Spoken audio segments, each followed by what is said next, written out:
ప్రజలకు కావాల్సింది త్రాగునీరు, సాగునీరు. ముఖ్యమంత్రి గారి శాపనార్థాలు ఈ రాష్ట్ర ప్రజలకో రైతాంగానికి అవసరం లేదు. నిన్న ముఖ్యమంత్రి గారు మాట్లాడినటువంటి భాష చూస్తూ ఉంటే ఒక శాడిస్ట్ మాట్లాడుతున్నాడా అనే అనుమానం కలుగుతూ ఉంది. నిన్నటి ఆయన మాటల్లో 3 లక్షణాలు చాలా స్పష్టంగా కనిపించాయి. 1 పచ్చి అబద్ధాలు, 2 బూతులు, 3 శాడిజం. ఈ 3 చాలా స్పష్టంగా కనబడ్డాయి.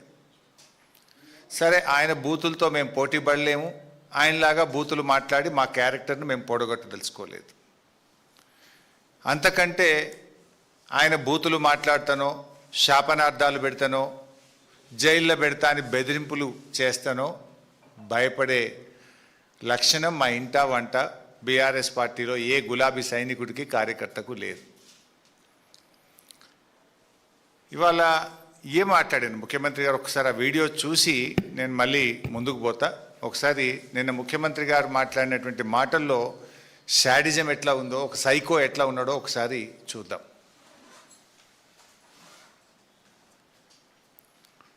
దాంట్లో దిగమను, దూకమను, రాయి కట్టుకొని దూకమను, శని పోతుంది. ఎందుకంటే ఇట్లాంటి పాపాలు చేసి ఇంకా ఎక్కువైనాయి. వీళ్ళిద్దరికి బెల్ట్ ట్రీట్మెంట్ ఇస్తే కానీ దారిలో పడరు. వాళ్ళిద్దరికి బెల్ట్ ట్రీట్మెంట్ అవసరం ఉన్నది. ఏమున్నది, వీళ్ళని కోసి రక్తం జల్లితే పంటల మీద అదే పండుతుంది. ఎందుకంటే వీళ్ళ బలుపు, కొవ్వు.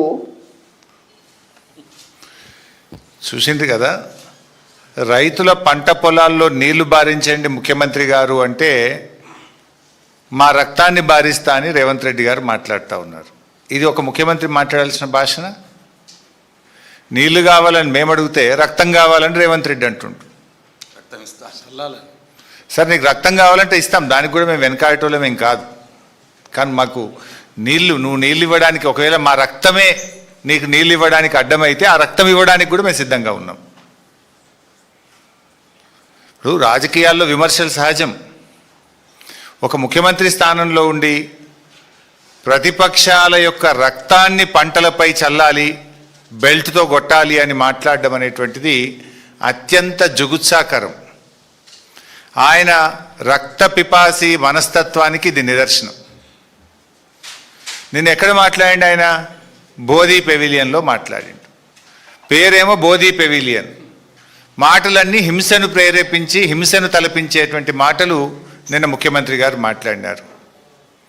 ఆ మధ్య చెప్పినాడు ఆయన హిట్లర్ తనకు ఆదర్శం అంటే. రేవంత్ రెడ్డి అందుకే హిట్లర్ తరహాలో ఒక హంతక భాష మాట్లాడుతూ ఉన్నాడు. కానీ ఒకటి మాత్రం నిజం, ఫైనల్గా పాపం పండినాడు హిట్లర్కు ఏ గతి పట్టిందో రేవంత్ రెడ్డి నీకు కూడా అదే గతి పడుతుంది. ఇదంతా ఆయన ప్రయత్నం ఏంది? భాష దేనికి మాట్లాడుతున్నాడు? ఎవడు మాట్లాడతాడు?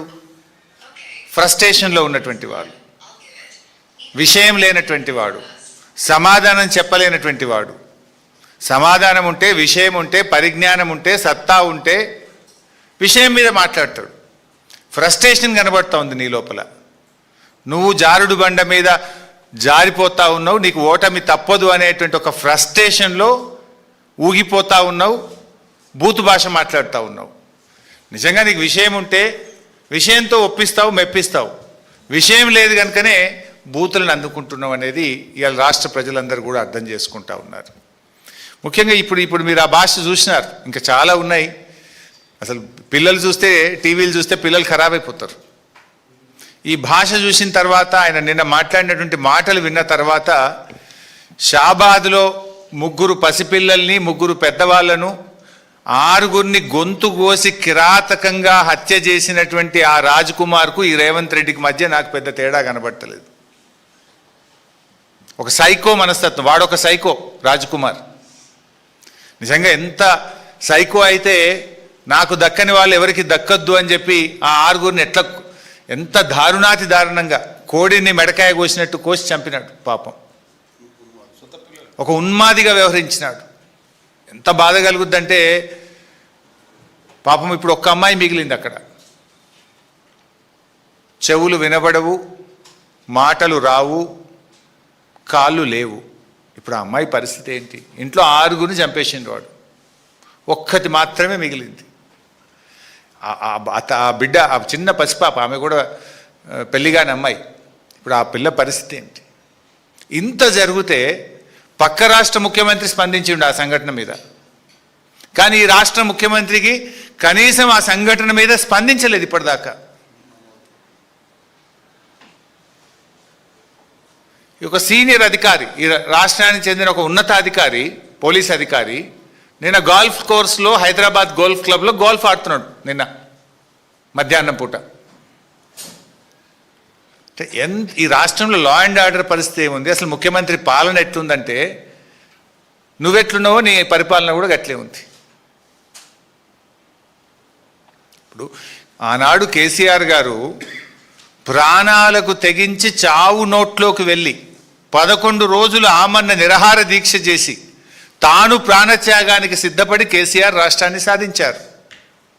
కానీ ఎన్నడూ రక్తం పారించే ప్రయత్నం కానీ ఎవరి రక్తం అడగలే కేసీఆర్ గారు. తన రక్తాన్ని ఇచ్చి తన ప్రాణాన్ని ఇచ్చి రాష్ట్రాన్ని సాధించే ప్రయత్నం చేసింది కేసీఆర్. కానీ నువ్వు ప్రశ్నించినటువంటి వాళ్ళను, రైతుల పక్షాన నీళ్ళు అడిగినటువంటి వాళ్ళను ఇవాళ రక్తం బారిస్తా, వాళ్ళను కోస్తా, వాళ్ళ రక్తం బారిస్తా అని నువ్వు మాట్లాడుతున్నావు. ఇది కేసీఆర్ గారికి నీకున్నటువంటి తేడా. ఇంత నీచమైనటువంటి వ్యాఖ్యలు చేసిన రేవంత్ రెడ్డి కనీసం నీకు నువ్వన్న టీవీలో చూసుకొని తప్పు మాట్లాడినా అని బేషరతుగా క్షమాపణ చెప్పాలని చెప్పి నేను డిమాండ్ చేస్తూ ఉన్నా. ఇంకో మాట కూడా చెప్తున్నా రేవంత్ రెడ్డి, నీకేంది నువ్వు నీ సైకో మనస్తత్వం ఏంది? అంటే మమ్మల్ని తిడితేనో, మమ్మల్ని జైల్లో పెడితేనో, మా రక్తం బారితేనో రైతాంగానికి నేను నీళ్ళు ఇస్తా అంటే అందుకు మేము సిద్ధం. జైల్లో పెట్టావా పెట్టు, మా రక్తం కావాలన్నా తీసుకో, కానీ రైతులకు మాత్రం నీళ్లు పారించు. ఇప్పుడు రేవంత్ రెడ్డి నీ నోరు నీ ఇష్టం, నువ్వేమన్నా మాట్లాడుకో, కానీ నీళ్లు తెలంగాణయి. నీళ్ల విషయంలో నీ ఇష్టం వచ్చినట్లు చేస్తా అంటే కుదరదు. నువ్వేం మాట్లాడుతున్నావు? కన్నెపల్లి కట్టుకొత్తవా రేవంత్ రెడ్డి అంటే ప్రతిపక్షాలకు కంఠం నొక్కుతా అంటున్నావు నువ్వు. కన్నెపల్లి కట్టుకొత్తవా రేవంత్ రెడ్డి అంటే మా కంఠం నొక్కుతా అంటుండు. నీ ఉద్దేశం ఏంది?